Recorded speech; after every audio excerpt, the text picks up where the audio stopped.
La cigarette électronique est-elle vraiment dangereuse?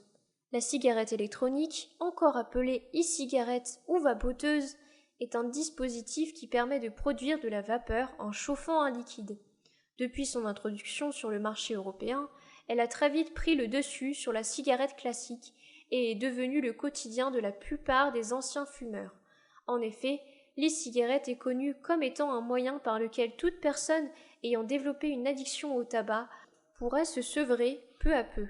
Cependant, il y a de cela quelques années, la cigarette électronique a commencé par inquiéter plus d'un, notamment en ce qui concerne les risques et effets qu'elle pourrait avoir sur la santé de ses utilisateurs. De ce fait, nombreuses sont les personnes qui se demandent si ce dispositif électronique n'est pas nocif pour la santé. Ce sujet est donc si délicat qu'il convient de mûrir des réflexions autour. Afin d'y apporter plus d'éclaircissements, voici des avis d'experts sur la question. La cigarette électronique est moins nocive que le tabac. Parmi les rumeurs qui courent, vous entendrez souvent dire que l'e-cigarette serait plus nocive que le tabac, ce qui n'est absolument pas vrai. D'ailleurs, plusieurs facteurs tendent à contredire cette information. L'e-cigarette est moins nuisible pour moi.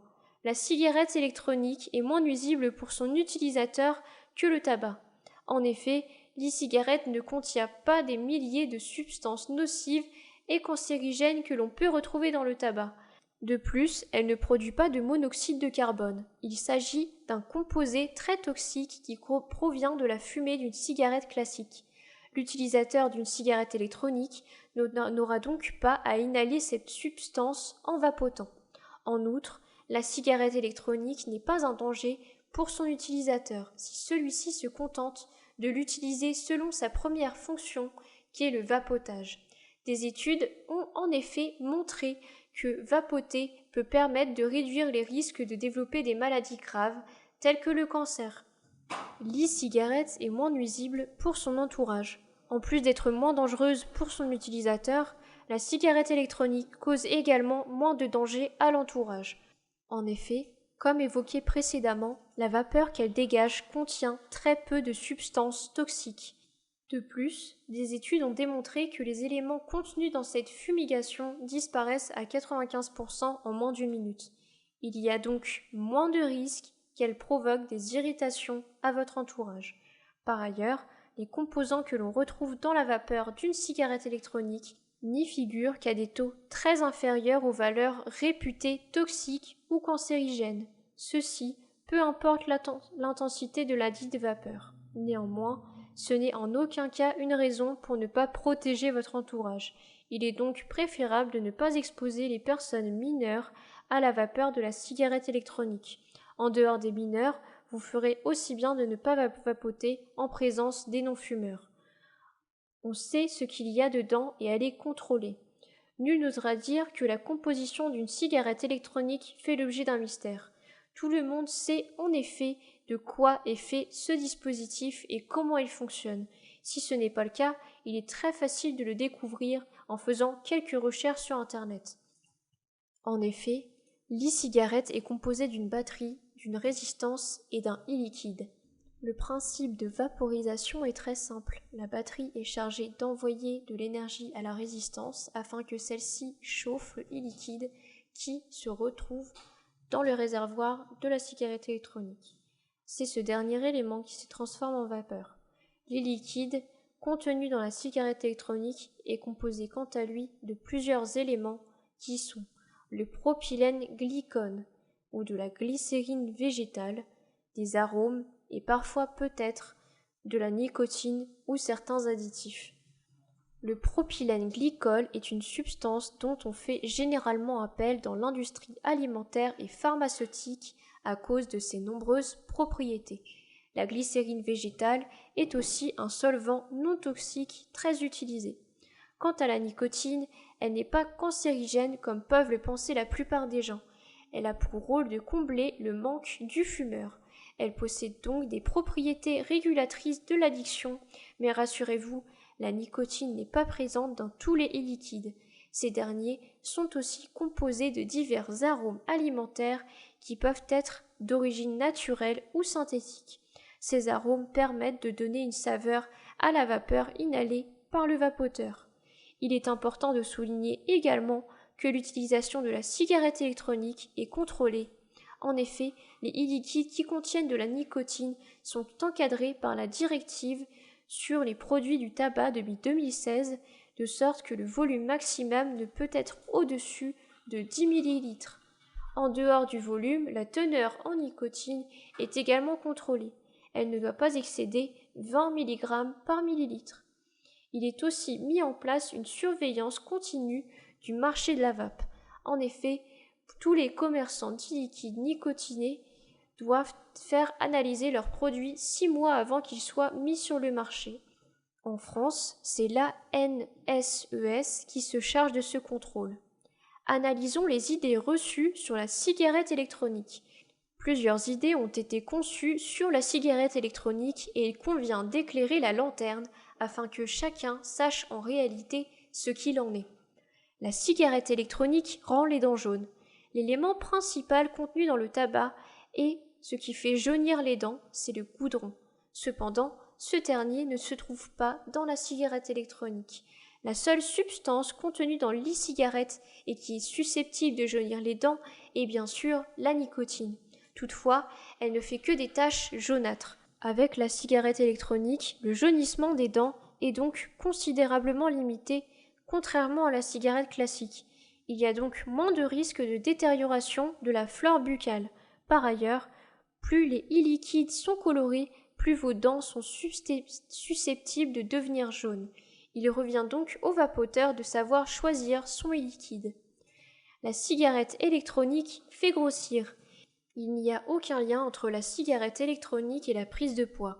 Vous l'ignorez certainement, mais il n'y a rien dans les e-cigarettes qui puisse faire de vous une personne obèse.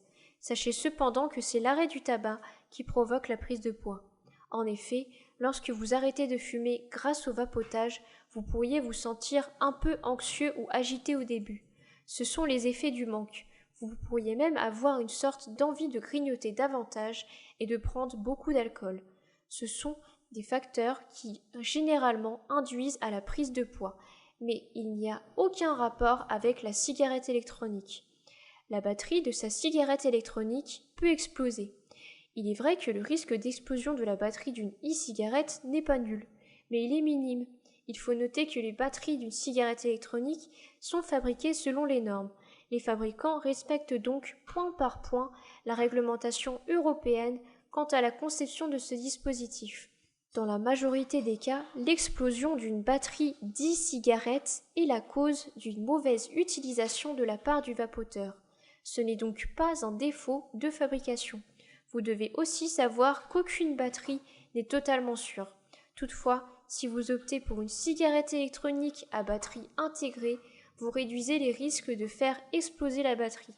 Les batteries amovibles, par contre, sont plus susceptibles d'exploser rapidement lorsqu'elles sont en contact avec d'autres métaux, ce qu'il faut évidemment éviter.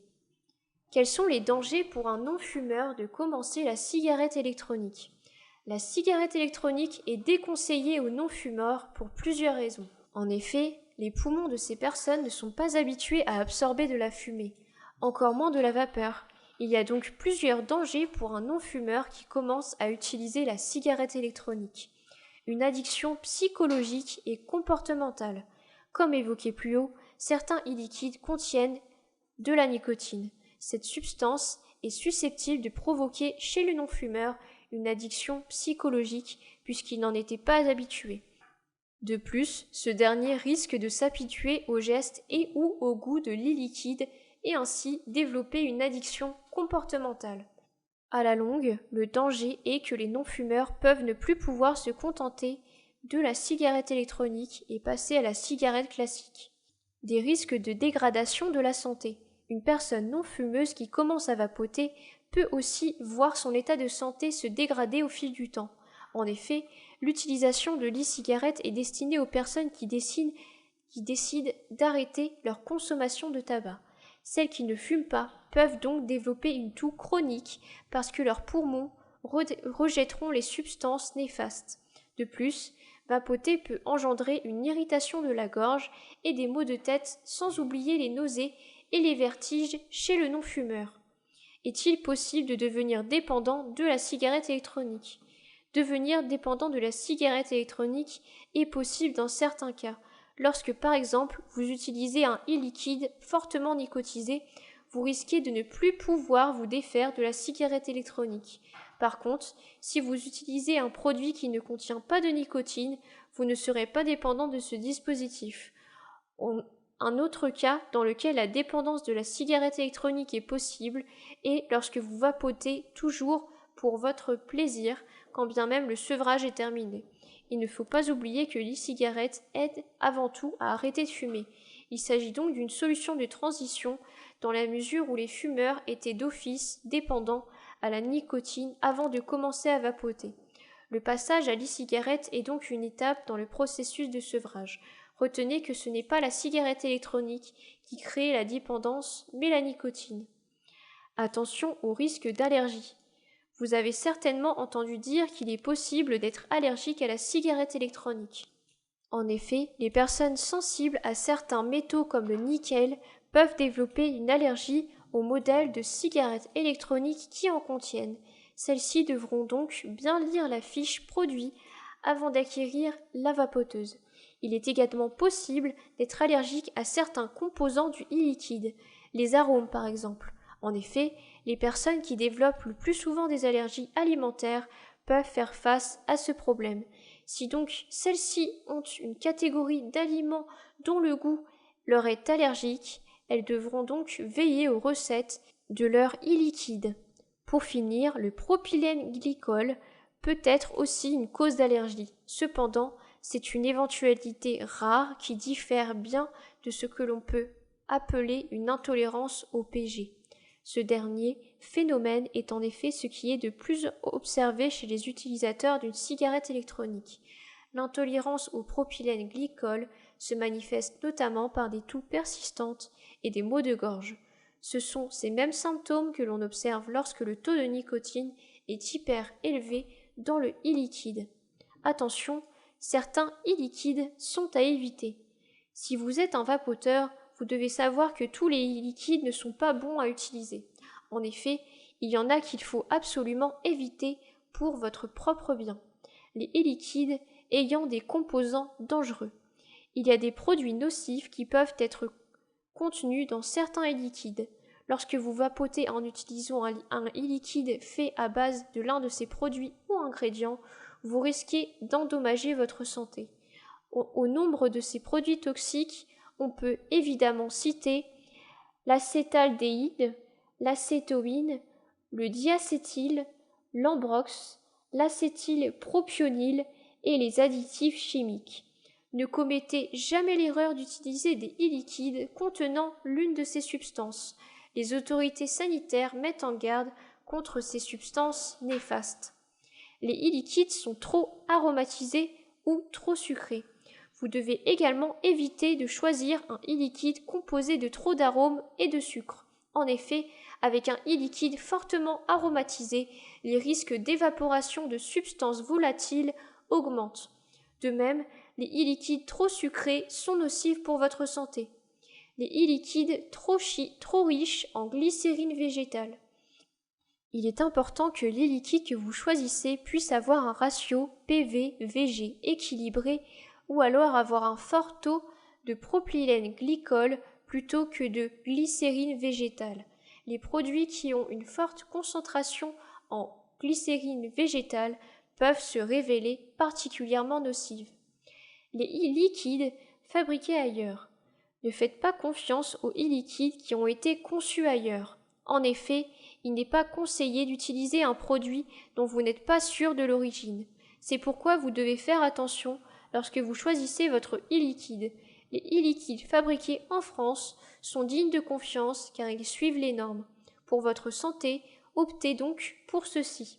La cigarette électronique est-elle suffisante pour arrêter de fumer ? Il est vrai que la cigarette électronique est un très bon moyen pour arrêter de fumer. Selon Santé publique France, des centaines de milliers de fumeurs ont pu tourner le dos à la cigarette classique grâce à l'e-cigarette.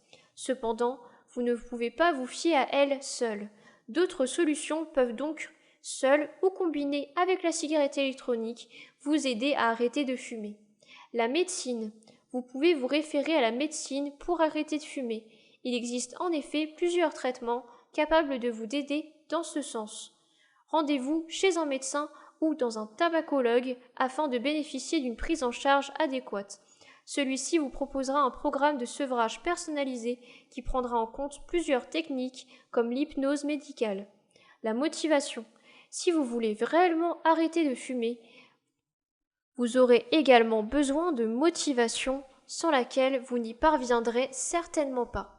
Que ce soit de vous-même, de votre famille ou de votre entourage, vous aurez besoin d'être soutenu afin de tenir bon face à cette dépendance vis-à-vis de la nicotine. Un accompagnement psychologique de la part d'un professionnel en la matière vous fera aussi du bien. Les patchs.